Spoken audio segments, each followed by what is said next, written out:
we'll be taking on polarity here. I've got several examples of whether bonds are polar or not that we'll go through. So let's at least take a look at a definition here. Polar has to do with, and the word pole in science has to do with two opposite ends. The Earth is polar because it's got a North Pole and a South Pole. Those two poles have opposite magnetic fields. So if you had two Earths that were very close to each other, their magnetic fields would align and they would tend to attract one another by their magnetic fields.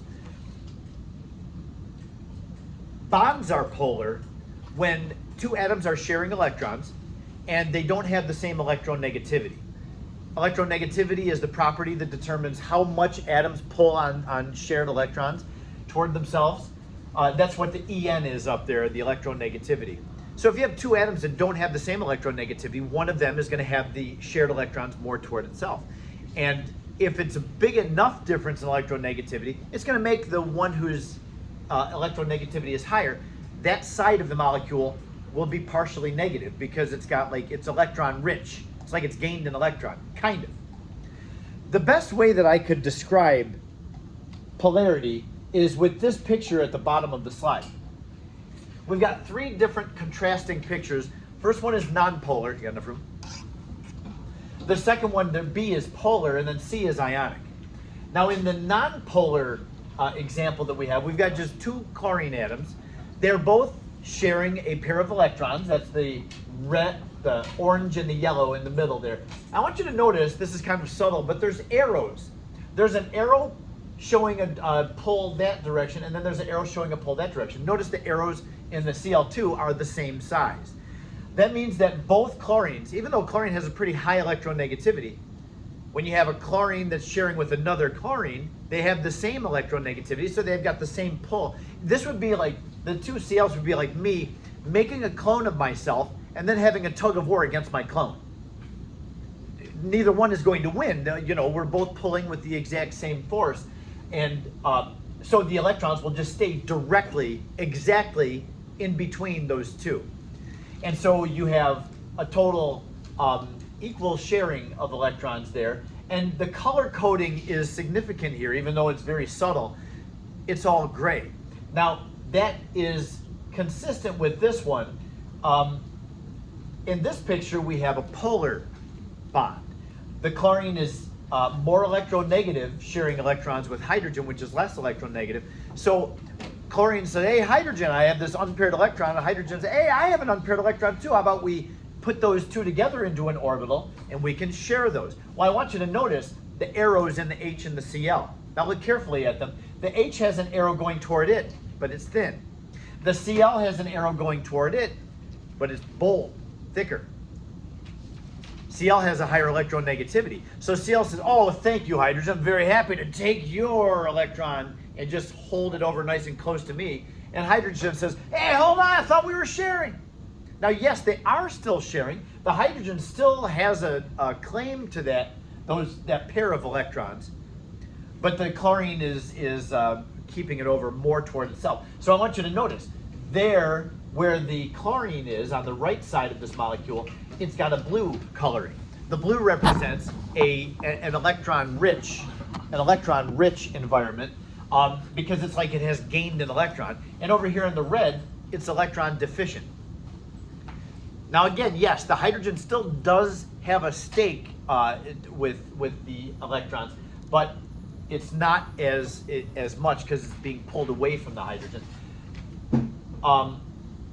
There are two symbols here on the left side and the right side of this. You see it looks like kind of a tadpole where it's got a round part and then this squiggly looking tail thing. That is a lowercase delta. Capital delta is the triangle. We've seen lots of deltas in this class. But a lowercase delta is like that. It's kind of like a D with not a straight stick there. So when you see a delta positive, that means a partial positive charge. Hydrogen hasn't lost the electron, but it is having its electron pulled away from it. So that leaves that side of the molecule electron deficient. And over here, where it's electron rich, we have a partial negative charge. So that's what a polar molecule would look like. It's got a positive side and a negative side. It's not it's not an ion, it's not a positive one, a full positive, or not a full negative, but it is partial. Now, that means that HCl molecules will tend to stick to one another because the negative side of one molecule will find the positive side of another molecule and they'll attract one another. So when you have a polar molecule, you do have attraction between molecules that often will cause them to either become a liquid or at least have attraction. Now, in C, so we've already talked about ionic compounds. We know full well, the metals lose electrons and the nonmetals gain electrons. So yeah, along comes chlorine here. When chlorine is around sodium, chlorine says, hey, sodium, I know you really don't want that outer electron of yours. I could really be benefited if I took your outermost electrons. So sodium is like, go ahead, I'm happy to give that thing up. So sodium loses an electron. Now its outer energy level, look where sodium is on the periodic table. Its outer energy level is defined by one single electron out there. It's got one electron in the third energy level. It gets rid of it. Now its outer energy level is the second energy level and it's full. Very stable for sodium. So sodium is so content being a positive one, a full positive one ion. That's why the whole sodium ion is red. We just had part, the very end of this was red, where it's electron deficient. Sodium is good being, hey, I'm electron deficient and I'm a happy ion. Chlorine gains that electron and now it has filled its third energy level. So it's just as happy as the sodium is. And so you got a positive ion, negative ion. They're attracted to one another due to their charges. So we've got these three different scenarios. We're looking at polarity though, specifically. So as long as you've got two atoms bonded that don't have the same electron negativity, if there's a pretty moderate difference in the electron negativity between the two atoms, then it'll be a polar bond. If they're similar to one another, like if the electron negativities are pretty similar, then it's just not polar. I mean, the electrons may be pulled toward one a little bit, but it's not enough. You have to have a pretty healthy difference in electron negativity. Now, what is that difference? I'll come back to this slide in a moment, but I'll just say, if you look at the next slide, if a bond has FON or Cl, consider it to be polar. FON and Cl are the highest electron negativity elements, and it drops fast from there. F is the highest, oxygen is the second highest, and then N and Cl are pretty close to one another, tied for third. So yeah, if you have any of these four that is bonded to anything else, consider it polar. That's how we know it. These are always going to pull the shared electrons very close to themselves. So this middle line here is where we're going to spend most of our time here until the end of class. A molecule is polar. A molecule is polar. So this determines whether bonds are polar. If you have FON or Cl in a bond with any bonded to anything else, it's a polar bond. But a molecule will be polar if it has polar bonds in it, and as long as they don't cancel out. So, looking for my, there it is. I'm gonna highlight this last little qualifier. As long as the polar bonds don't cancel out, and take a look at this, it says the polar bonds will cancel out if the molecule is symmetrical. If it's got full symmetry, then the polar bonds, if you have polar bonds, they'll just cancel out. Like CO2. An example of that would be CO2. Where you've got carbon double bonded to that oxygen, double bonded to that oxygen. This is a linear molecule. And so the oxygen on the left is pulling the electrons away from the carbon that direction. The oxygen on the right is pulling the electrons away from the carbon that direction. There are polar bonds there, but there's not one side of the molecule that's negative and the other side is positive. So they just cancel out. Yes? Why is water polar?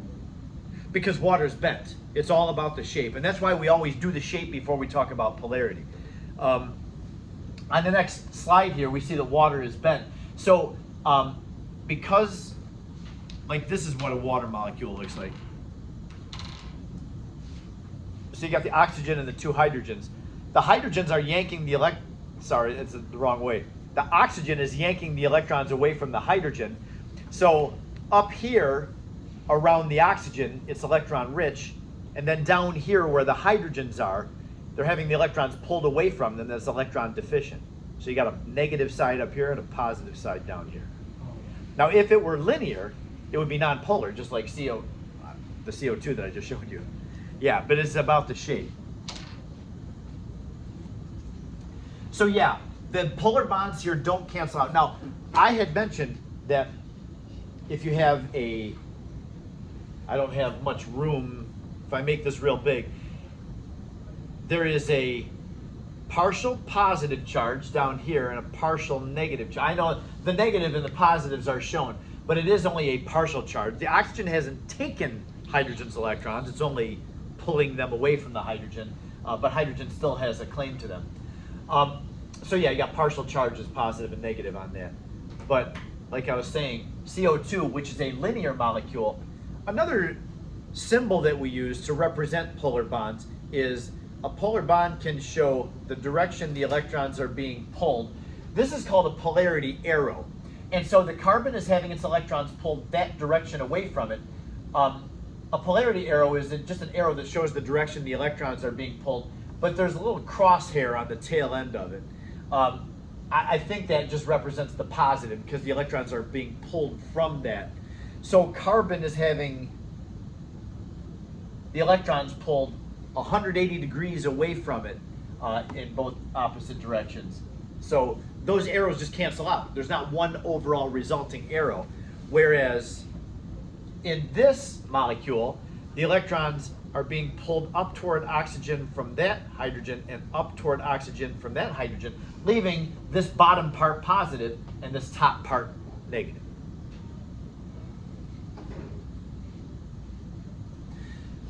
Now, another thing that I would mention is this, and I'm going to contrast something that the book talks about. I know there are some people that actually do read the textbook, even if I don't have reading quizzes on it. And the book says that the CH bond is polar. And the book says that because the book will define a polar bond as any time two atoms that are not the same element are bonded to one another. It's a polar bond because they don't have the same electronegativity. So the higher electronegativity is going to pull the electrons even slightly away from the lower electronegativity. I don't agree with that. Not that I'm saying the Zumdals are wrong, but I'm a little more pragmatic, which means that it's not really practical to say that any time two atoms that don't have the same electronegativity are bonded, it's polar. Because the CH bond, C is a little bit higher in electronegativity than hydrogen is, but it's not enough. There's no hydrocarbon anywhere that's polar. All hydrocarbons are nonpolar, no matter how they're shaped or whatever, how they're oriented. So I would always just consider CH, even though there's a slight difference in electronegativity, to be a nonpolar bond. Now, CH is a very common bond in science. That's why I mentioned that specific one.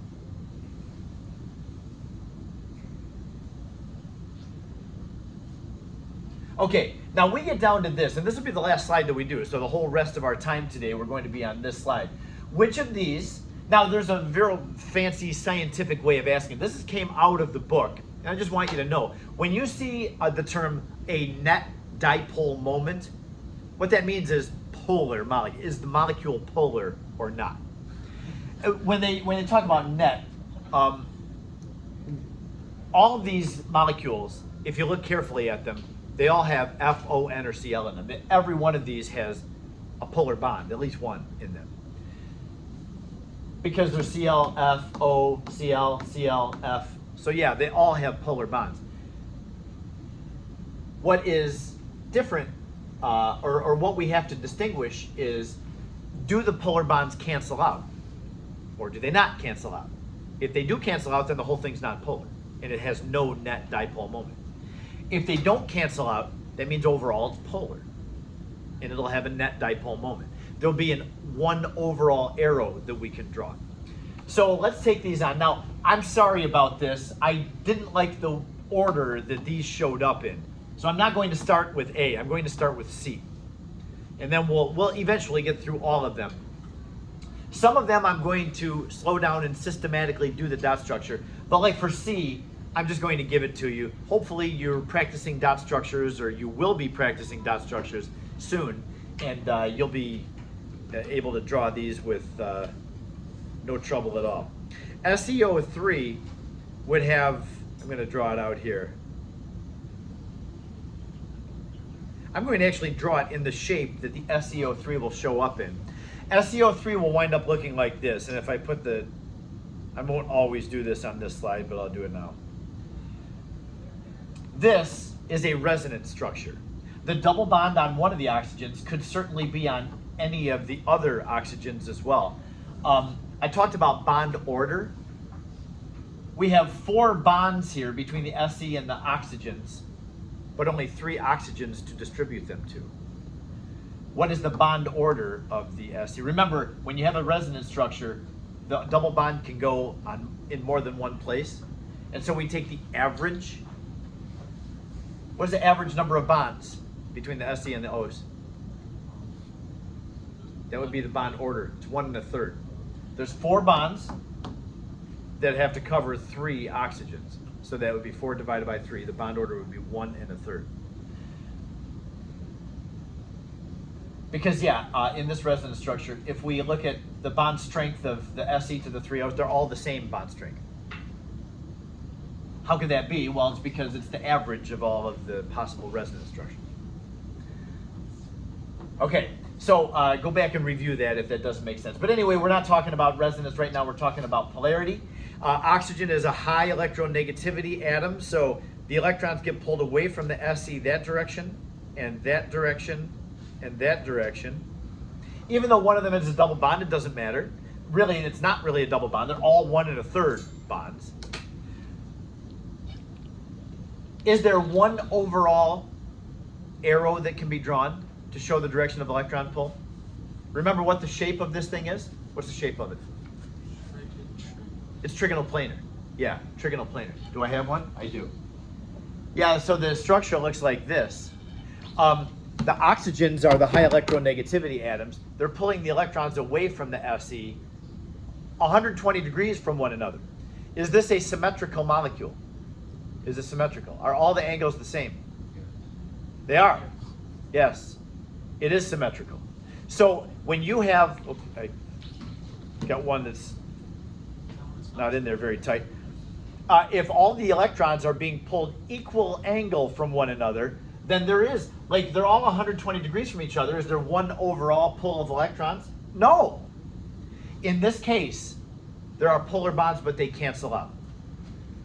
So this would be considered a symmetrical molecule. Most of the time, if you have no lone pair on the central atom, that'll be symmetrical, as long as all the outer elements are the same, which they are in this case. So that's a symmetrical molecule. So what is the question? The question is, which of these have a net dipole moment? Not this one. This is nonpolar because the polar bonds cancel out. I'm going to write that out so that you can refer back to that. Nonpolar because the polar bonds cancel out.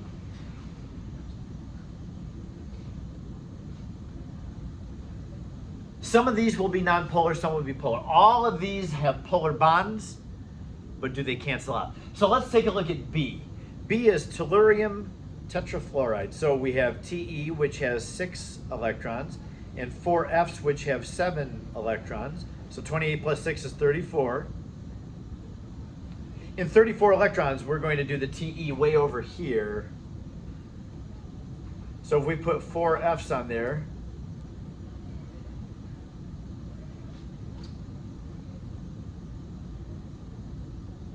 count up the number of electrons. There's 4 Fs with 8 electrons around them each. That's 32 electrons. This structure should have 34 electrons. So my Lewis dot structure is 2 electrons short. It needs 2 more electrons. Where do they go? Do they go on one of the Fs or on the Te? Never violate the octet rule on your outer electrons. Only the central atom can violate the octet rule. So yeah, it's got to be on the extra 2 electrons must go on the Te. I know the Te already has 8. Doesn't seem like there's a good place for it, so just put them on there. Somewhere on the Te. I need to see 4 bonded Fs and the lone pair on the Te. Now, there are polar bonds. The fluorine is pulling the electrons away from the Te, But that lone pair on the TE does change its shape. This would have a coordination number of 5. Coordination number of 5, because there's 4 bonded atoms and a lone pair. So if I take you up to what we did yesterday, coordination number of 5, it would be actually on this page. When you have a coordination number of 5 with one of the orbitals being a lone pair, the shape ends up being a seesaw shape. Now, the example that I gave was TEF4. This one shows TECL4. It would be the exact same representation. It would be the TE there with the 2 F's coming out about 180 degrees from each other. They pretty much would have their polar bonds cancel out. However, you've got 2 of them down here, so you've got the electrons being pulled down there and down there with a lone pair up here. So this, I'll go back down to this one. This would be, and I'm going to write over here, it's a seesaw shape. Is that symmetrical? It's not. It's not symmetrical. So this one would be polar. The polar bonds don't cancel out. And it's because of that lone pair makes the molecule not symmetrical.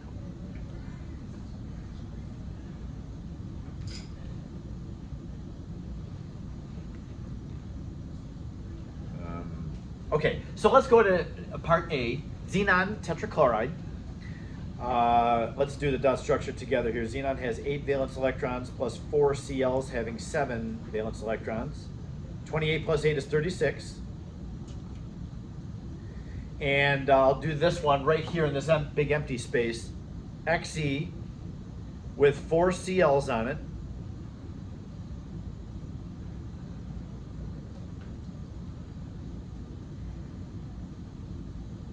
Okay, 4 Cl's around it. Again, there's 32 electrons shown here. My total inventory says there should be 36 electrons. So this one needs an extra 4 electrons to go on the Xe. Not just another pair, another 2 pairs of electrons.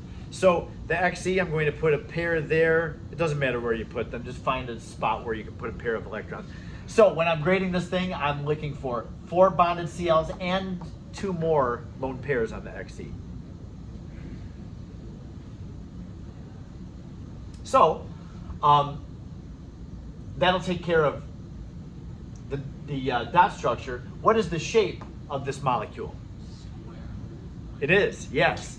The shape of it, we have to figure out the coordination number. Coordination number on this is 6, 4 bonded atoms and 2 lone pairs. So that would be, let's see, I'll take you back there. There's 5, and here's 6.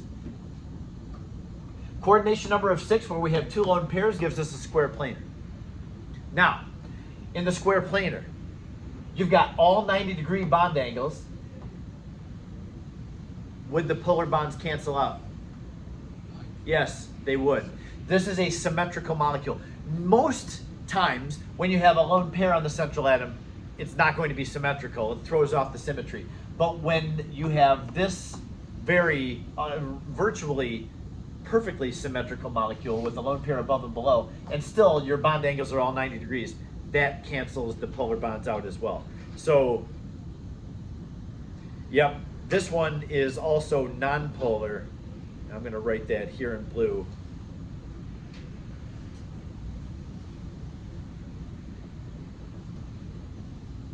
The polar bonds cancel.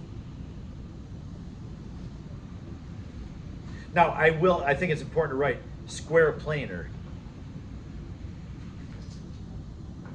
So we can go back and know, okay, this thing was square planar, that's why it was a symmetrical molecule. The polar bonds cancel themselves out. Now, D, E, and E are simpler molecules. We have 5 minutes to do these 3, so I'll keep it moving. Now, for D, I'm going to try to be deceiving on D. Watch out for what I do. CH2Cl2. Pretty simple. We have 1 carbon in here and 2 H's and 2 Cl's on it. I'm going to write it though. Keep in mind I'm being deceiving. If I put the carbon in the middle with a Cl there and a Cl there and an H here and an H here, There are polar bonds. The Cl, look at this. Oh, I use black. The Cl is pulling the electrons away from the carbon to the left and away from the carbon to the right. Do these polar bonds cancel out? Remember I said I'm being deceiving? I'm trying to mess you up on this. What is the shape of this molecule? Is it a square? It's tetrahedral. Does that change what you think? Yes. Really, I'm being deceiving. This is the way we would write a dot structure. There's nothing wrong with this dot structure, but if we thought about what the actual shape of this thing was, look at the actual shape. It would be C with an H up there, and then the Cl here, H here, Cl here. It's a tetrahedral shape. Does that change your mind? It should. Yes. How do you memorize the shapes of it? How are you supposed to figure out the You have to know it. Practice a lot. There's a lot of questions about shapes in the exercises, so as you do those, it'll start to fall into place for you. specific rules for each? Yeah. Look at what the coordination number of the central atom is. When you have 4 things coming off the central atom like this has, then it's a tetrahedral shape. And if one of them is a lone pair, like that's a lone pair, then it would be just that with those 3 coming off of it. Because that lone pair is still repelling those. It would be a pyramid after that. But yeah, you just have to keep at it. So anyway, yeah, let me just show you. CH2Cl2 looks like this.